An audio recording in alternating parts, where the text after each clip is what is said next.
বন্ধু, আমরা দুজন বন্ধু ছিলাম, থাকবো, আছি। একটাই তো জীবন, আয় সুখ নিয়ে চলো বাঁচি।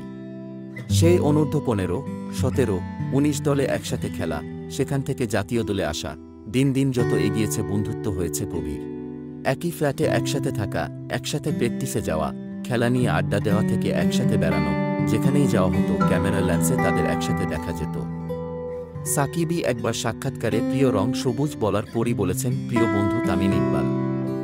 অন্য বেলায় যোগ করেছেন, আমাদের চরিত্রে খুব বেশি মিল নেই, একমাত্র মিল দুজনই খুব জেদি।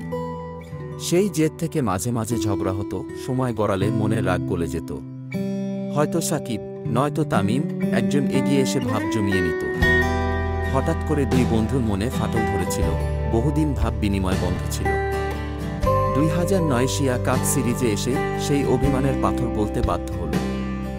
শ্রীলঙ্কার সাথে সাকিবের 92 রানের ইনিংস এবং বাংলাদেশের জয় দুইজনের বন্ধুত্ব আবারও মিলিয়ে দিল। তামিমকে জড়িয়ে ধরে সাকিব কেঁদেছিলেন সেই দিন, বন্ধু ছাড়া আনন্দ কি করা যায়, অভিমান সেটা আর কতদিন। সাকিব বলেন, দলের জন্য চাই একটা সুস্থ প্রতিযোগিতা। এর মানে এই নয় যে আমি চাইব তামিম দ্রুত আউট হয়ে যাক। সুস্থ প্রতিযোগিতা মানে পারফরম্যান্সে একে অপরকে ছাড়িয়ে যাওয়া। তামিম বলেন, ভালো হবে যদি প্রতিযোগিতা জমে।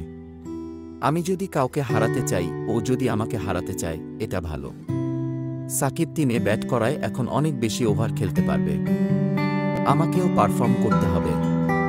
আমাদের মধ্যে দূরত্ব থাকার তো কোনো কথাই আসে না। আমাদের সম্পর্ক আমাদের সম্পর্কের জায়গায় আছে। আমরা একটা পাবলিক ফিগার বলে কি মানুষ যা ইচ্ছা তাই মনে করে নিতে পারে। অনেকে অনেক কিছু লিখে দিতে পারে। বন্ধু চল, বলটা দে, রাখবো হাত তোর কাঁধে, গল্পেরা ওই ঘাসে, তোর টিমে তোর পাশে।